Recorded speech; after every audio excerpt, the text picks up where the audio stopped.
Olá, meus irmãos, tudo bem com vocês? A paz de Cristo para todos. Neste vídeo, nós vamos meditar sobre o Evangelho de Mateus, englobar, focalizar dois aspectos muito importantes que são bem peculiares no Evangelho de Mateus. Primeiro, a ligação que o próprio evangelista, que está logicamente sendo inspirado pelo Espírito Santo, a conexão que ele faz entre a vida de Jesus, o acontecimento do Verbo encarnado no ventre da Virgem Maria, acontecimento esse que divide a história, a conexão do evento Jesus, podemos dizer assim, com as profecias registradas no Antigo Testamento. E também a importância do registro da genealogia de Jesus e do seu nascimento no mesmo Evangelho de Mateus. O que esses dois acontecimentos ou características primordiais neste Evangelho significam para nós cristãos que professamos a fé, obviamente, em Jesus Cristo como o Senhor e Deus de nossas vidas. Antes de mais nada, precisamos saber que o Evangelho segundo São Mateus foi redigido inicialmente em aramaico por volta de 50 depois de Cristo, na própria terra de Israel. Esse original aramaico acabou se perdendo, pois após o ano 70, que foi o ano da queda de Jerusalém e da dispersão total dos judeus, a pregação deixou de ser feita em aramaico. Ficou, entretanto, uma tradução grega do texto original de Mateus, tradução que foi retocada e explicitada no ano 80 depois de Cristo. Este fato se explica porque o Evangelho de Mateus tem traços muito arcaicos que representam o original aramaico e também traços muito recentes, relativamente recentes, que são reproduzidos nos retoques feitos no período do ano 80 depois de Cristo. O primeiro aspecto que vamos examinar no vídeo de hoje é o termo de chegada do Antigo Testamento, Jesus Cristo. Mais do que qualquer outro evangelista, mais do que Marcos, Lucas ou João, Mateus usa as Escrituras do Antigo Testamento. Isto pode se entender muito bem, dado que o autor escrevia exatamente para judeus, convertidos ao cristianismo. Mateus queria mostrar para esses judeus convertidos, através de citações bíblicas, que Jesus Cristo, o Senhor da vida, era e é o Messias prometido pelos profetas, que fizeram várias profecias no Antigo Testamento e que são citadas por Mateus em seu Evangelho. Nós temos em Mateus 43 citações explícitas ou implícitas do Antigo Testamento. As explícitas estão aí no slide. Por exemplo, em Mateus 1, a partir do versículo 22, é citada a passagem de Isaías 7, versículo 14. Essas aqui são as explícitas. É importantíssimo que vocês depois pausem o vídeo e estudem essas citações, procurem essas citações, porque elas demonstram exatamente a importância destas profecias para a realização do evento Jesus Cristo, porque o cumprimento dessas profecias em Jesus Cristo conecta o Antigo ao Novo Testamento. Assim, Mateus relê as Escrituras do Antigo Testamento, projetando sobre elas a luz de Cristo. E também acontece o movimento de volta. A imagem de Cristo é iluminada com passagens do Antigo Testamento, o que sublinha, o que confirma a famosa sentença de Santo Agostinho: o Novo Testamento está latente no Antigo e o Antigo está patente no Novo. As profecias registradas pelos profetas no Antigo Testamento, que foram inspirados pelo Espírito Santo, se concretizam na pessoa de Jesus, vida que é registrada no Novo Testamento. Esta conexão, ela inclusive não é algo forçado, interpretado por algum sacerdote, algo que seja imposto pelo magistério da igreja. Não. Está dito pelo próprio Jesus Cristo em Mateus 5, versículo 17. Não julgueis que vim abolir a lei ou os profetas. Não vim para os abolir, mas sim para levá-los à perfeição. A lei ou os profetas são como que o tema central do Antigo Testamento. Nos primeiros livros, a lei é revelada a Moisés, é o centro, seria o episódio central dos primeiros livros do Antigo Testamento, do Pentateuco, dos 5 primeiros livros. Se tivéssemos uma palavra para resumir esses 5 primeiros livros, poderia ser a lei. Depois temos história hebraica, temos o passar da história dos hebreus, mas um núcleo muito importante do restante do Antigo Testamento são as profecias, são os profetas.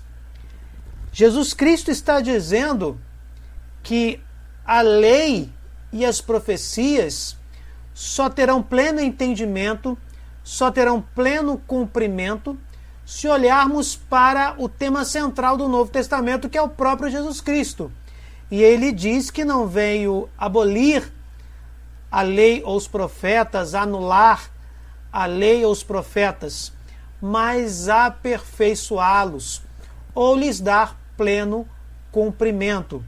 Mas alguém pode dizer, estas palavras estão como que contaminadas, porque estão no Evangelho de Mateus. Podemos ver 2 Coríntios 3, a partir do versículo 13. Não fazemos como Moisés, que cobriu o rosto com o véu para que os filhos de Israel não fixassem os olhos no fim daquilo que era transitório.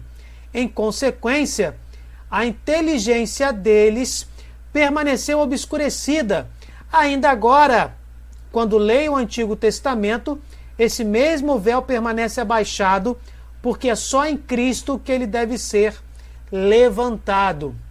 Só podemos compreender plenamente o Antigo Testamento se fixarmos os nossos olhares para Jesus Cristo, para a pessoa divina de Jesus Cristo.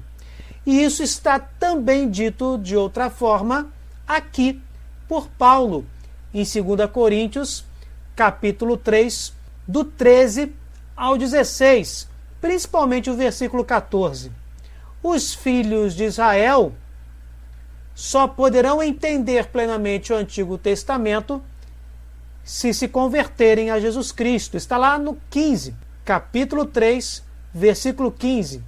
Por isso, até o dia de hoje, quando leem Moisés, um véu cobre-lhes o coração. O entendimento fica confuso. Exatamente o que Jesus disse em Mateus 5, versículo 17. Versículo 16 agora. Esse véu só será tirado quando se converterem ao Senhor. Isso, inclusive, é providencial, porque quando os filhos de Israel fecham os olhos para Jesus Cristo, não confessam enquanto nação, porque tínhamos judeus convertidos. Inclusive o Evangelho de Mateus tem como alvo os judeus convertidos ao cristianismo. Enquanto a nação de Israel não confessasse que Jesus era o Messias, enquanto isso não aconteceu e não acontece até os dias de hoje, estamos aqui no ano de 2020, esta novidade pode ser espalhada para todos os demais povos da terra, para todas as demais nações.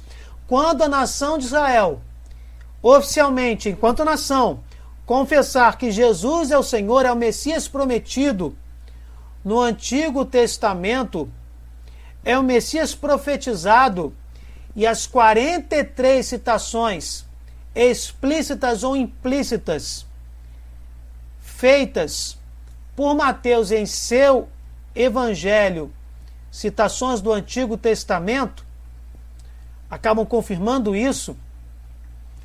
Quando esta nação de Israel confirmar que Jesus é o Messias prometido por essas profecias, então estaremos no fim dos tempos e Jesus estará retornando em plena glória, porque estaremos no momento da consumação da história da humanidade.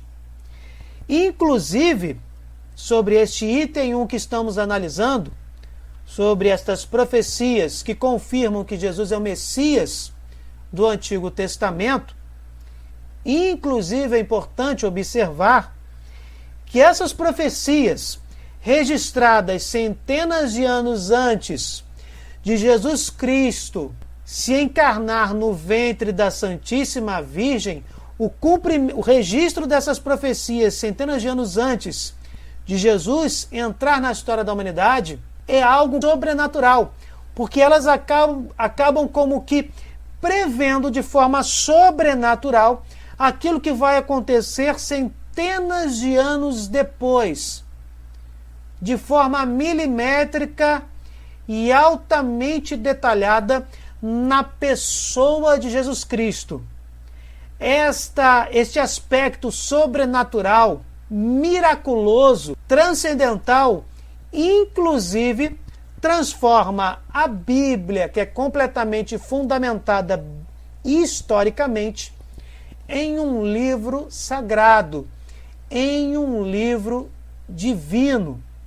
Reflitamos profecias preservadas por um povo que professa uma outra religião, o judaísmo, grosseiramente falando, tais profecias registradas e preservadas em escritos muito antigos, de centenas de anos antes, se concretizam em um judeu que, por causa da própria história, por causa do não desta mesma nação a este Senhor, o fato deste Jesus ter sido rejeitado enquanto Messias prometido nessas escrituras preservadas nos escritos deste povo, estas profecias se concretizam na pessoa do Senhor de uma outra religião,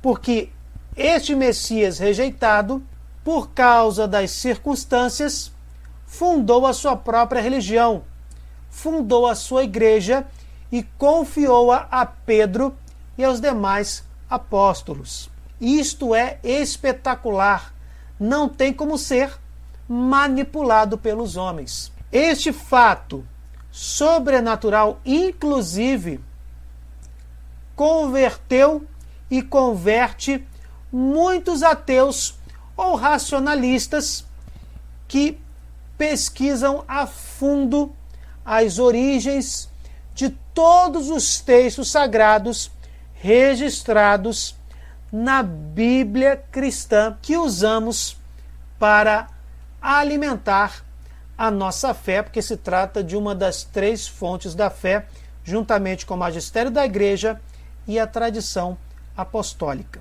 O segundo item e último tema a ser meditado neste vídeo é a especial atenção que Mateus dá à genealogia e ao nascimento de Jesus. Esta genealogia, que está lá registrada em Mateus 1, do 1 ao 17, parece, num primeiro olhar, pouco interessante, apenas um registro histórico para introduzir a vida pública de Jesus no próprio Evangelho de Mateus. Mas esta genealogia é profundamente significativa para quem a sabe ler. A genealogia de Jesus Cristo utiliza de forma solene o nome duplo de Jesus Cristo, que é algo muito raro nos 4 evangelhos. Porque o vocábulo Cristo é um aposto, não é o sobrenome de Jesus, e significa Messias, o ungido. Mateus, com isso, quer reforçar aquilo que ele já fez, citando aquilo que ele já faz, porque estamos no começo do seu evangelho, aquilo que ele já faz em todo o seu evangelho, com as suas 43 citações do Antigo Testamento. Quer comprovar, autenticar, anunciar que Jesus é o Cristo, que Jesus é o Messias, que Jesus é o ungido, o Messias prometido a Israel no Antigo Testamento. Também as expressões filho de Davi e filho de Abraão, que são utilizadas na genealogia registrada por Mateus, possuem significados extraordinários. Mateus apresenta Jesus em seu contexto humano. É uma figura histórica, não é um mito, não é um conto de fadas. O título Filho de Davi, por exemplo, significa que Jesus é herdeiro do rei, a quem foram feitas as promessas messiânicas, como as que estão em 2 Samuel 7, do 1 ao 16. E, ao mesmo tempo, a expressão filho de Davi significa o cumprimento dessas mesmas promessas messiânicas. Filho de Abraão significa que Jesus realiza as profecias feitas a Abraão, lá em Gênesis 12, versículo 3, quando é dito: em teu nome serão abençoadas todas as nações da terra. O nome Davi, especificamente, equivale a 3 consoantes hebraicas. David, Cada consoante hebraica tem valor numérico. O D vale 4 e o V vale 6. D mais V mais D de Davi, nós vamos somar 4 mais 6 mais 4, totalizando 14. O valor numérico do nome Davi, ou David, portanto, em hebraico, é 14. Observemos, meus irmãos, que Mateus dispõe a série de antepassados de Jesus em 3 segmentos de 14 nomes, como está em Mateus 1, versículo 17. Inclusive, fizemos um vídeo especialmente sobre a importância da genealogia de Jesus. Link na descrição. Esta série de antepassados em 3 segmentos de 14 nomes, antepassados de Jesus, significa que Jesus é 3 vezes Davi, ou 3 vezes rei, ou ungido, o Messias, por excelência. Quando na Bíblia se diz que alguém é 3 vezes algo, se diz que ele é aquilo por excelência. Então, Jesus é 3 vezes Davi ou 3 vezes rei, significa que ele é rei, que ele é Davi, que é ungido, o Messias, por excelência. A intenção de Mateus se torna ainda mais cristalina se considerarmos que para obter as séries de 14 nomes, ele teve que omitir várias gerações, o que significa que foi altamente proposital, intencional. A terceira série, inclusive, consta apenas de 13 nomes, pois Jeconias, que encabeça a série, essa terceira série, também termina a anterior. Esta genealogia, portanto, leva a uma importantíssima confissão de fé cristã, de que Jesus é o Messias prometido no Antigo Testamento. Esta introdução especial feita por Mateus é essencial para mostrar a importância da entrada de Jesus no mundo. Também é importante notar os 4 nomes de mulheres incluídos nesta genealogia. Essas 4 mulheres, meus queridos amigos, meus queridos irmãos, são estrangeiras ou pecadoras. A primeira é Tamar, está lá em Gênesis 38, do 1 ao 10. A segunda é Raabe, está em Josué 2, do 1 ao 21. A terceira é Ruth, está em Ruth, capítulo 4, do 13 ao 17. E a quarta mulher é Betsabeia, a mulher de Urias, está em 2 Samuel 11, do 2 ao 27. Este fato destas 4 mulheres estarem incluídas na genealogia de Jesus é um fato contra o costume da época e, portanto, foi completamente intencional, pois quebra, destrói a impressão de que Jesus é apenas o Filho e o Salvador de israelitas e santos, pois destaca, meus irmãos, que Jesus recebeu também o sangue de não israelitas e de pecadores, mediante os quais Jesus é irmão e salvador de todos os homens, não somente dos israelitas, o que confirma aquilo que a gente falou em Mateus 5,17 e em 2 Coríntios 3, a partir do versículo 13. É também providencial que a nação israelita não tenha reconhecido Jesus Cristo a princípio e até hoje oficialmente, podemos dizer assim, como o Messias prometido no Antigo Testamento, porque esta grande novidade deve ser anunciada a todas as nações, porque Jesus é o Salvador de todos os homens. Para concluirmos este vídeo, devemos salientar que a genealogia de Jesus termina em José e não em Maria. E aí temos uma questão muito interessante. Como pode Jesus ser herdeiro das promessas feitas a Davi se não é o filho físico de José, mas é concebido no seio de Maria por obra do Espírito Santo?